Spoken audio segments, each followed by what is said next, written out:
Assalamualaikum warahmatullahi wabarakatuh. Waalaikumsalam. Shalom, Om Swastiastu, Namo Buddhaya, dan salam sejahtera bagi kita semua. Selamat sore Kak Dani. Selamat sore. Kak Dani, kabarnya bagaimana hari ini? Alhamdulillah baik. Baik ya. Kak Dani ini merupakan salah satu senior saya di formasi yang dibilang cukup dan sangat berprestasi. Insya Allah.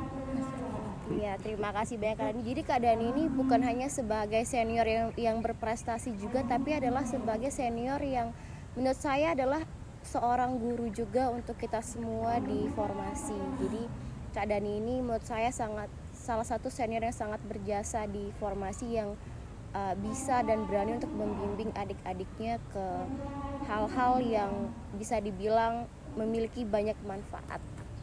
Jadi Kak Dani, pada kesempatan kali ini saya Zampara Mernisi dan juga saya ditemani oleh Kak Sesi. Kita hari ini akan membahas mengenai degradasi nilai-nilai etik profesi aparat penegak hukum, Kak Dani. Oke. Namun sebelum kita sebelum kita terjun di pembahasan kita pada sore hari ini, saya pengen tahu Kak Dani, degradasi nilai-nilai etik profesi itu sebenarnya apa sih Kak Dani? Kalau kita bicara soal nilai etik sebenarnya, tapi sebelum masuk ke situ sebenarnya saya ingin lebih menguraikan kepada apa sih yang membedakan antara etik sama etika, dan itu kadang kebanyakan orang salah menafsirkan soal etika sama etik. Kadang ada yang bilang etika sama dengan moral, atau etik sama dengan etika. Jadi untuk sampai kepada kesimpulan soal apa sih degradasi nilai etik itu, kita harus bisa untuk membedakan antara etika dan etik. Kalau secara kebahasaan, etika itu yang akhirannya ika. Kalau secara kebahasaan, ahli bahasa itu menafsirkan bahwa segala sesuatu hal yang akhirannya ika itu adalah merujuk pada ilmu, kayak statistik, ilmunya namanya statistika, kemudian fisika, ilmu yang mempelajari soal fisik, soal materi, ruang geraknya seperti apa. Nah, begitupun dengan etika. Etika itu ilmu, sebenarnya ilmu yang mempelajari soal etik tadi, soal moral. Sehingga kalau etika itu mempertanyakan soal apa yang baik dan buruk, maka etik itu adalah suatu hal yang baik dan buruk. Begini, sederhananya, kalau moral atau etik itu adalah mana yang baik dan buruk. Tapi kalau etika itu mempertanyakan kenapa ini baik dan kenapa itu buruk. Itu bedanya etika sama moral. Sehingga balik ke pertanyaan awal tadi, gimana sih atau apa sih degradasi nilai etik? Sebenarnya secara, kalau misalnya pandangan kakak secara sempitnya, bahwa ada semacam penurunan dari standar norma yang tertuang di dalam kode etik, misalnya dalam kode etik profesi, itu yang sudah mulai menurun dari standar yang sudah ada, seperti itu. Namun kalau kita misalkan melihat kilas balik ke dalam nilai-nilai etik yang memang sudah ada sejak Indonesia ini terbentuk, menurut Kak Dani ada nggak sih kayak semacam peningkatan dari tahun ke tahun kita mempunyai hukum positif mengenai kode etik, nilai etik, atau bahkan norma hukum itu sendiri? Ada nggak sih kayak atau bahkan tiap tahun ke tahun itu selalu terjadi degradasi, bukan adanya suatu peningkatan terhadap nilai-nilai etik itu? Gimana menurut Kak Dani? Ya, atau mengalami kemunduran ya. Kalau ngejawab ini mungkin perlu semacam ukuran atau standar yang untuk kita bisa bilang bahwa selama ini dari awal mungkin sampai sekarang, apakah kemudian nilai-nilai etik itu semakin baik atau semakin buruk. Cuman saya nggak berani menjawab ke sana karena saya juga nggak punya standarnya. Maksudnya cuman kalau kita melihat bagaimana fenomena misalnya di Amerika Serikat sendiri, yang tatanan berhukumnya saja sudah terlihat mapan, itu banyak dikritik dalam artian penegakan etiknya, bagaimana nilai-nilai etiknya juga banyak dikritik oleh beberapa profesor atau guru besar. Itu bagaimana juga di Indonesia seperti itu. Apalagi dengan fenomena-fenomena sekarang terjadi kasus-kasus yang justru banyak menunjukkan bahwa nilai-nilai etik itu sudah mulai terdegradasi seperti itu. Benar banget Kak Dani. Merujuk kepada kasus tentang degradasi nilai etik, sekarang itu bahkan sampai saat ini kasus yang sangat besar bagi Indonesia saat ini adalah kasus Sambo Kak Dani. Nah, kasus Sambo ini merupakan salah satu pelanggaran nilai etik itu sendiri dari seorang pejabat elit, Penegak hukum. Iya, dari seorang penegak hukum. Yang mana kalau menurut apa yang telah disidangkan di persidangan itu sudah terungkap fakta-fakta di persidangan bahwasannya Sambo ini itu telah melanggar beberapa nilai etik yang telah tertuang dalam kalau kita merujuk di undang-undang tentang peraturan pemerintah nomor 1 tahun 2003 tentang pemberhentian anggota kepolisian RI, dan juga peraturan kepolisian nomor 7 tahun 2022 tentang kode etik profesi dan Komisi Kode Etik Kepolisian Negara Republik Indonesia. Kalau menurut Kak Dani sendiri, apa sih komentar Kak Dani tentang seorang Sambo ini terhadap pelanggaran nilai etik yang dilakukan? Oke, menarik ya. Tapi sebelum komentar, saya ingin lebih ke diskusinya lebih hidup. Maksudnya, kalau saya nanya ke kalian, apa bedanya pelanggaran hukum sama pelanggaran etik? Kira-kira menurut kalian apa? Kalau Kak Sasi sendiri, Kalau pelanggaran hukum tentunya kita harus diselesaikan dengan secara hukum. Sedangkan kalau etik itu sendiri tentunya harus dilakukan dan diselesaikan dengan tahapan metode penyelesaian etik juga sih kalau menurut saya secara etik. Jadi kalau kalian ikuti ya yang kasusnya Sambo, itu kan sebelum sampai ke tahap persidangan juga sudah diproses secara etik. Maksudnya pelanggaran etik yang dilakukan oleh Sambo misalnya, itu misalnya dalam bentuk sanksinya misalnya pemberhentian. Nah, cuman yang ingin saya sampaikan adalah pelanggaran hukum itu sudah pasti pelanggaran etik. Tapi kalau pelanggaran etik belum tentu pelanggaran hukum. Contohnya nih ya, kalian ngebunuh itu pelanggaran hukum, tapi sekaligus juga pelanggaran etik. Tapi kalau kalian ngeludah di depan orang itu pelanggaran etik, tapi belum tentu pelanggaran hukum. Itu bedanya. Jadi dalam konteks penegak hukum misalnya, kenapa kemudian penegak hukum seperti halnya advokat, hakim, kemudian jaksa, bahkan polisi disebut sebagai officium nobile atau profesi yang terhormat?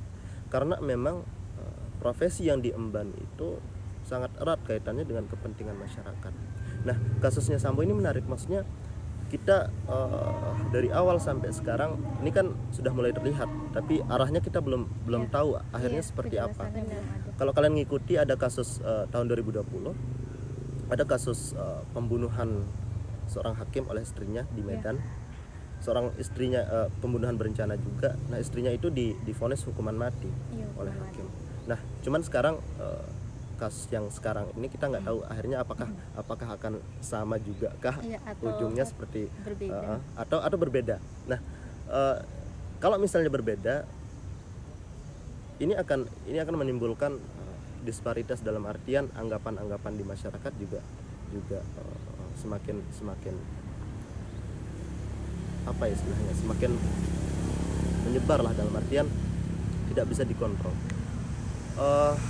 Seorang hakim Amerika itu pernah bilang bahwa nation fall where judges are unjust. Artinya bahwa negara itu jatuh kalau misalnya hakimnya sudah tidak lagi memperhatikan nilai-nilai keadilan.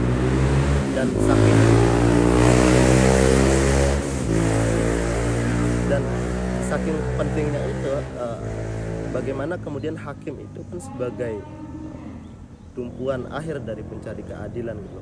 Itu kenapa kemudian hakim disebut sebagai wakil Tuhan seperti itu. bener banget Kak Dani. Terus juga selain kasus Sambo itu juga kasus yang terkenal yang melanggar nilai etik itu adalah kasusnya Bambang Wijojanto Kak Dani. Ya cukup happening juga kan, Iya, baru itu- bulan kemarin iya, benar. dia terjadi. Yang advokat. Iya, Iya. itu dibilang pelanggaran etik advokat. Gimana tanggapan Kak Dani sama kasus? Oke, kalau advokat ini ya, kakak ingin lebih menguraikan sedikit Iya. dari historisnya. Kenapa kemudian advokat dan beberapa penegak hukum yang lain itu disebut sebagai officium nobile tadi, bahwa seperti advokat misalnya itu juga tidak lepas dari salah satu kisah di Romawi namanya Patronus, Iya. seorang advokat yang mendedikasikan dirinya untuk membela kepentingan masyarakat, mencari keadilan misalnya, untuk melawan kekejaman rezim atau kekaisaran Romawi pada waktu Iya. itu. Dan entah ini suatu hal yang kebetulan atau tidak, kalau kalian yang ngikutin misalnya filmnya ini Harry Potter, Ya. Iya. karyanya J.K. Rowling. Mhm. Jadi di filmnya Harry Potter itu kan ada satu mantra namanya Patronus Oh, ya. Jadi mantra itu digunakan untuk bertahan dan bela diri atau membela orang lain. Dan mantra itu tidak bisa digunakan oleh sembarang orang. Artinya mantra itu hanya bisa digunakan oleh seseorang yang memiliki pikiran positif, memiliki hati yang baik seperti itu. Dan itu menariknya dalam konteks advokat misalnya, bahwa kalau kita ngelihat sekarang ya, saya nggak bilang semua. Misalnya saya merujuk dari apa yang disampaikan oleh seorang penulis dan juga guru besar hukum namanya Mark Galanter, bahwa dengan ada dia bilang bahwa a good lawyers is like a good prostitute. If the price is right, dia bilang if the price is right, you warm up your client. Jadi kalau harganya cocok, cocok. kamu akan memberikan kenyamanan dan sebagainya kepada klien. Dan itu yang setidaknya sekarang, bahwa kita ngelihat pengadilan itu seolah-olah sebagai ajang pertarungan untuk mencari kemenangan antara advokat kemudian jaksa, dan bukan lagi dijadikan sebagai sarana untuk untuk meluruskan hukum, untuk mengawal hak-hak seseorang agar tidak dirugikan seperti itu. Dan itu yang kita lihat saat ini, meskipun tidak semuanya. Jadi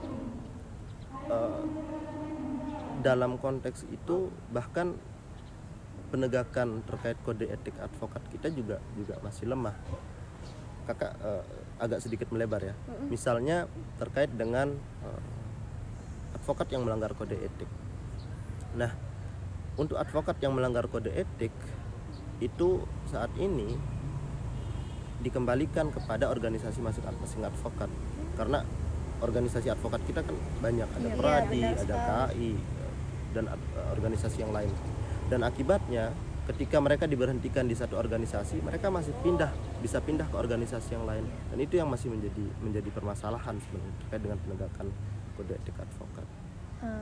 Ingin melanjutkan pertanyaan dari Caca tadi ya Kak, kan kode etik advokat ini masih apakah dia ini terbilang diadopsi dari pandangan kode etik internasional advokat itu sendiri, atau diambil dari lingkungan masyarakat Indonesia itu sendiri dalam penerapan kode etik advokat itu Kak?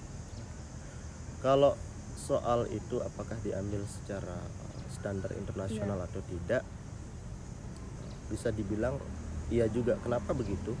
Karena beberapa hal-hal yang dilarang di sana adalah terkait misalnya advokat dilarang untuk mengiklankan diri misalnya, kemudian Gak boleh double jabatan itu. misalnya, bahkan jadi dosen Iya, misalnya nggak PNS boleh. juga tidak Iya, boleh benar seperti itu. sekali. Nah, disitulah juga tadi letaknya bahwa advokat itu adalah sebagai profesi yang terhormat. Bahkan kenapa advokat itu tidak boleh mengiklankan diri, karena ketika advokat itu mengiklankan diri itu sudah menyalahi istilah officium nobile tadi, bahwa kita seolah-olah menawarkan jasa kita kepada orang lain, dan itu tidak sesuai dengan prinsip tadi seperti itu. Benar sekali. Tapi dengan adanya hal tersebut yang bisa dibilang tidak boleh double jabatan itu, justru sekarang masih ada yang berani untuk menyembunyikan dirinya, karena itu mungkin jadi permasalahan serius juga di saat ini. Dengan itu mencerminkan bahwa undang-undang advokat yang sudah disahkan di tahun 2003 itu ternyata belum sepenuhnya bisa untuk menciptakan suatu kepastian hukum itu sendiri. Lalu untuk Kak Sesi, ada nggak sih yang menurut Kak Sesi pelanggaran kode etik selanjutnya yang kasus yang marak terjadi?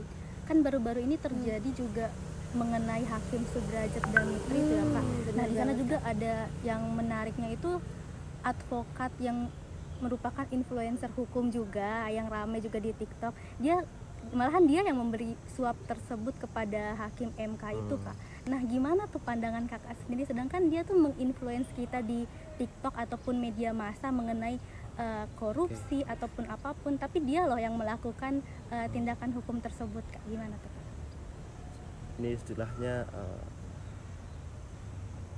makanya lebih berbahaya orang yang paham hukum lalu menyalahgunakan keilmuannya daripada orang yang tidak paham hukum. Seperti ini, bicara soal kekelahan tadi, misalnya pelacuran itu dikatakan buruk secara etik, dikatakan buruk secara moral. Dan kalau kita bertanya kepada kiai misalnya, tuan guru, mereka pasti akan menjawab bahwa karena itu dosa besar, mengapa kemudian dikatakan buruk secara moral, dan pasti akan juga mengacu kepada kitab suci. Namun misalnya kalau kita kembali ke etika tidak menjawab secara dogmatis, dalam artian bahwa kenapa etika menjawab kenapa kemudian pelacuran itu buruk secara moral, karena pelacuran itu adalah perbuatan menjual diri, mengkomoditikan tubuhnya yang kemudian bisa dibayar dengan rupiah misalnya, dan itu jelas bertentangan dengan harkat martabat manusia, bahwa pelacuran tidak kemudian memandang manusia yang memiliki akal, memiliki hati, memiliki harkat dan martabat, tapi memandang manusia sebagai benda. Objek, itu kalau konteks dari pelacuran. Lalu bagaimana dengan pelacuran intelektual misalnya? Tidak jauh berbeda. Pelacuran intelektual dengan pelacuran manusia atau pelacuran konvensional misalnya sama, cuman objeknya berbeda, tetapi lebih berbahaya lagi pelacuran intelektual kayak yang tadi misalnya. Jadi orang misalnya katakanlah seorang dosen ya diminta untuk jadi saksi ahli oleh advokat dalam kasus korupsi misalnya. Nah di sana kemudian dosennya diminta untuk mencari celah agar kemudian bisa meringankan hukuman atau bahkan bisa meloloskan koruptornya misalnya. Nah itu justru akan lebih berbahaya, sama halnya juga dengan kasus tadi penyuapan, dan itu akan sangat berbahaya ketika kemudian keilmuan itu digunakan sebagai sarana untuk membenarkan sesuatu hal yang salah, dan itu juga menunjukkan bagaimana degradasi nilai-nilai moral tadi yang kalau misalnya kita lihat di kode etik advokat, kode etik hakim misalnya sudah jelas bertentangan. Dan kenapa kemudian tadi bahkan kode etik itu perlu dibuat, ya karena memang standar moral yang ada itu perlu dirumuskan, dibukukan kepada setiap instansi organisasi tadi seperti itu. Untuk diskusi kali ini benar-benar sangat bisa memancing emosi ya, karena memang selalu berkaitan dengan kebenaran dan fakta yang terjadi di Indonesia saat ini, yang mana kita tidak expect itu akan terjadi gitu loh Kak, karena memang tidak bisa untuk kita memastikan bahwasannya apabila undang-undang itu sudah diundangkan itu kita tidak bisa untuk menjamin 100% akan dipatuhi, pasti akan ada aja celah untuk bisa untuk dilanggar. entah itu melakukan pelanggaran hukum, pelanggaran norma etik seperti yang Kak Dani bilang tadi. Maka dari itu saya ada satu pertanyaan khususnya untuk aparat penegak hukum, Kak, karena saat ini memang sangat masih viral, masih panas-panasnya kasus Sambo dan juga masih berkaitan dengan kode etik. Yang mana pertanyaan saya adalah sebenarnya apa sih yang harus dimiliki oleh para APH ini, Kak, oleh para aparat penegak hukum yang khususnya itu khususnya dalam hal para petinggi Polri untuk menghindari terjadinya hal yang melanggar kode etik tersebut dalam pandangan Kak Dani. Terus juga sebagaimana yang kita ketahui kalau seseorang yang udah dilantik itu pasti sudah disumpah, Kak. Ada sumpah jabatan. Nah, dan dia dipastikan dia pasti sudah memahami betul apa yang dia sudah disumpahkan tersebut dan apa saja yang diperbolehkan juga, apa saja yang akibat yang akan dilanggar. Namun apa sih sebenarnya yang jadi kendala itu, Pak? Karena kita bicara dalam konteks degradasi nilai etik, saya ingin lebih menjelaskan kepada kenapa etika itu penting. Maksudnya etika sebagai ilmu yang mempertanyakan bahwa kenapa ini baik dan kenapa itu buruk. Mungkin pertanyaannya adalah kayak gini, kenapa manusia bisa bermoral misalnya?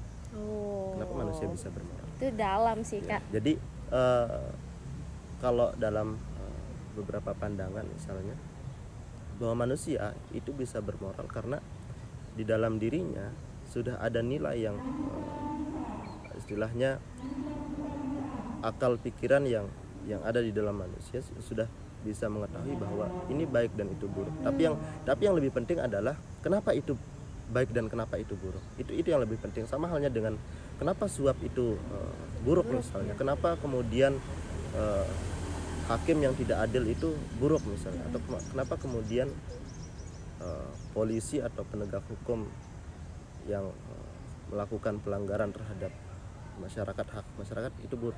Nah, itu yang lebih penting. Sehingga fungsi etika sebenarnya adalah untuk mengembalikan kemurnian dari nilai-nilai etik tadi gitu loh. Dengan kata lain misalnya kayak advokat misalnya. Nilai-nilai advokat seperti halnya pro bono misalnya, pemberian bantuan hukum secara cuma-cuma. Saat ini sudah mulai bergeser ke pro lucro. Pro lucro itu memberikan istilahnya semacam harus ada insentif di balik itu gitu loh. Jadi kalau nggak ada uang nggak akan ada seperti itu. Jadi pergeseran itu sudah mulai. Kenapa kemudian profesi itu rasakan sekarang itu untuk upahnya lebih dilekatkan pada honor bukan kepada bayaran. Karena profesi itu berbeda sama pekerjaan pada umumnya. Kalau honor itu kan lahir sebenarnya dari kata honor. Jadi semacam penghargaan gitu loh dari profesi, karena profesi itu definisinya lebih sempit daripada pekerjaan. Profesi itu di sana mengandung ada aspek keilmuan di situ yang harus dimiliki. Kemudian keberhasilan dalam pelaksanaan tugasnya misalnya itu lebih kepada didasarkan pada kepentingan umum, bukan kepada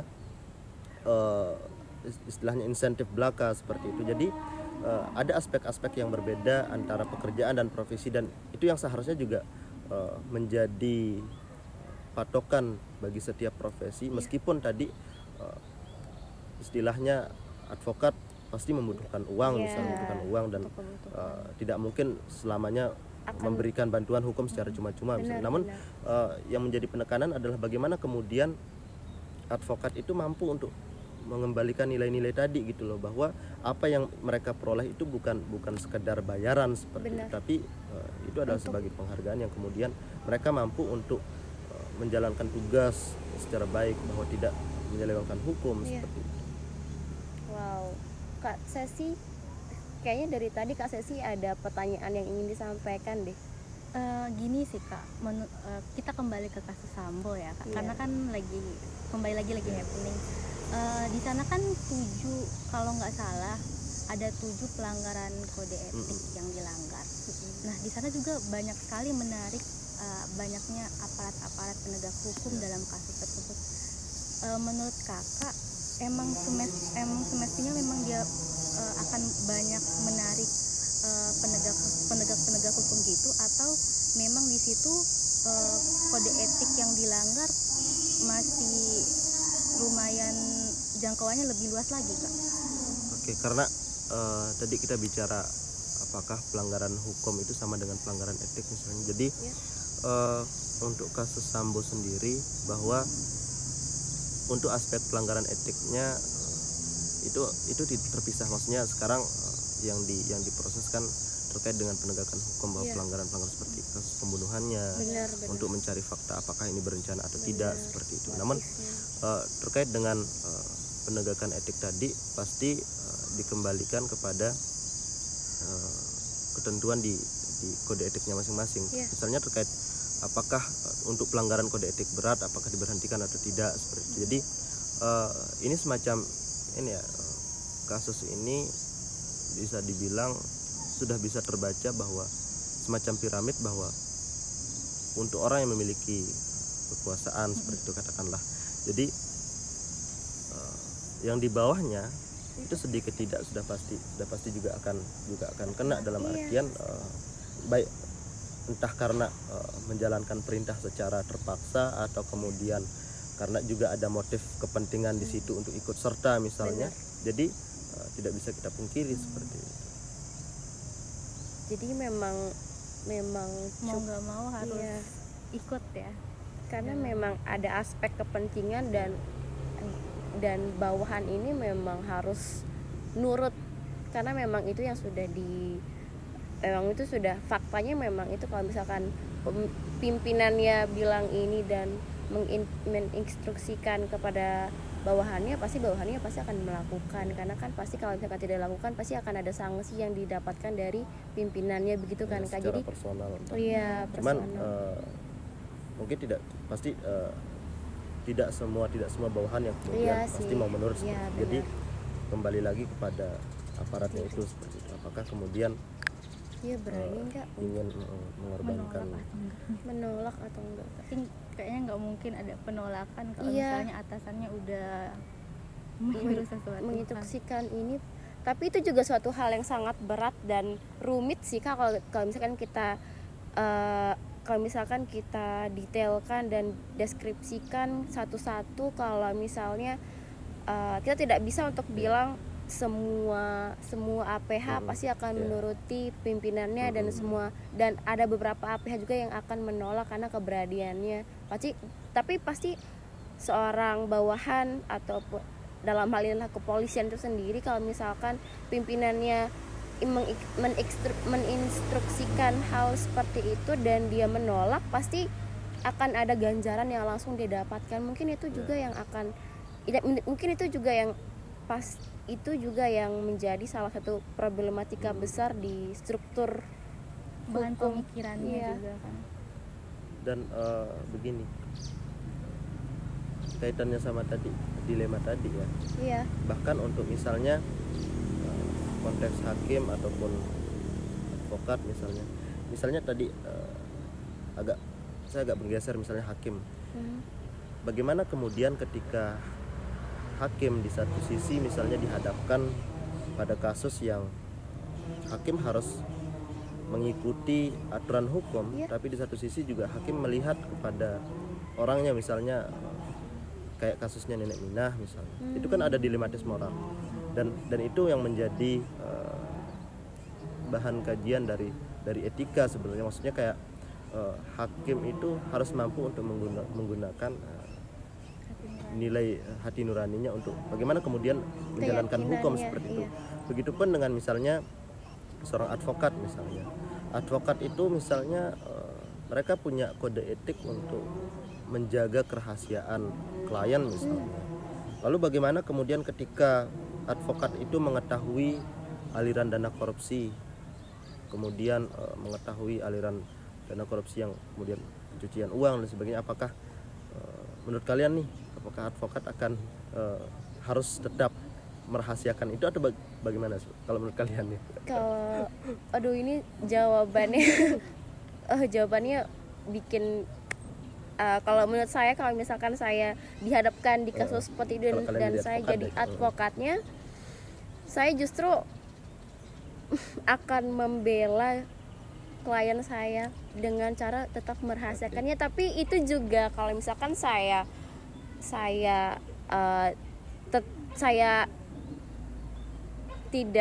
tetap merahasiakannya, justru profesi saya sebagai seorang advokat itu pasti akan dicap jelek sama orang. Jadinya balik lagi ke kepentingan Kak, dan etik itu sendiri berat Kak. Bagaimana kalau misalnya konteksnya begini, kalau misalnya dalam kasus tertentu seorang advokat misalnya mengetahui nanti akan ada kasus terorisme misalnya di satu tempat, bahwa jaringan terorismenya akan melakukan teror di entah di tempat ibadah A misalnya, apakah advokat itu juga akan tetap menyembunyikan itu atau tidak? Jadi nggak usah dijawab, cuman kakak ingin jelasin kayak gini, bahwa hal-hal itulah yang menjadi dilematis moral. Kalau misalnya advokat di satu sisi bahwa harus melindungi rahasia klien seperti aliran dana korupsi misalnya. Lalu bagaimana dengan kasus misalnya ada seorang terorisme misalnya dia yang menjadi kuasa hukumnya misalnya, kemudian terorisme itu menceritakan ada jaringan yang kemudian nanti akan melakukan teror di sini misalnya, apakah kemudian dia juga tetap harus menyembunyikan itu sementara dihadapkan dengan nyawa banyak orang yang terancam? Itu kan dilematis moral. Namun disitulah kembali lagi letak kemudian bagaimana seorang advokat atau bahkan seorang hakim untuk menggunakan hati nuraninya tadi untuk menjalankan hukum seperti itu, melihat kepentingan mana yang seharusnya dijalankan. Wow, diskusi kita sore ini cukup berat ya, karena ini menyangkut moral seseorang, menyangkut nilai dari seseorang. Karena kalau seseorang itu dinilai itu dari kebesaran hatinya, dari moral yang dimiliki. Jadi bisa kita bilang bahwasannya diskusi kita pada sore hari ini, saya bisa menyimpulkan bahwa nilai etik itu tidak bisa untuk dilepaskan dari moral yang ada di dalam diri manusia itu sendiri. Karena etik itu tidak akan ada kalau seseorang itu tidak punya moral dan tidak punya kesadaran terhadap dirinya sendiri. Bahkan kalau kita bisa bilang suatu nilai etik itu pasti lahir dari moral-moral yang dijadikan menjadi satu, dan itu akan dijadikan sebagai penilaian yang mana itu merupakan suatu hal yang harus untuk dijaga, dibina, dan mungkin bisa dibilang harus dihormati, karena seseorang itu pasti mempunyai hati nurani, tapi intensitas hati nuraninya berbeda, dan kita sebagai seseorang itu memang harus mempunyai kesadaran terhadap diri kita sendiri. Karena kita tidak bisa untuk bilang iya atau tidak ke seseorang, tapi keyakinan seseorang itu hati nuraninya bilang saya nggak mau ngelakuin hal itu karena memang saya nggak mau gitu. Oleh karena itu saya bisa bilang kesadaran diri itu penting teman-teman. Jadi untuk teman-teman yang pengen untuk membina dirinya menjadi lebih baik, itu harus punya kesadaran dan niat baik dalam dirinya sendiri sebelum memulai sesuatu. Karena kita tidak bisa memulai sesuatu tanpa adanya niat yang baik dari dalam diri kita. Mungkin itu saja yang bisa saya sampaikan pada diskusi kita tentang degradasi nilai-nilai etik profesi aparat penegak hukum kita pada sore hari ini. Terima kasih banyak Kak Dani atas kesempatannya. Semoga Kak Dani tetap sehat selalu, sukses selalu Kak Dani. Terima kasih banyak. Semoga Kak Dani bisa terus membimbing kita di Formasi Eva Undrami. Terima kasih juga Kak Sesi. Oleh karena itu forecast tentang degradasi nilai-nilai etik profesi aparat penegak hukum, saya Zampara Mernisi pamit undur diri. Wassalamualaikum warahmatullahi wabarakatuh. Waalaikumsalam.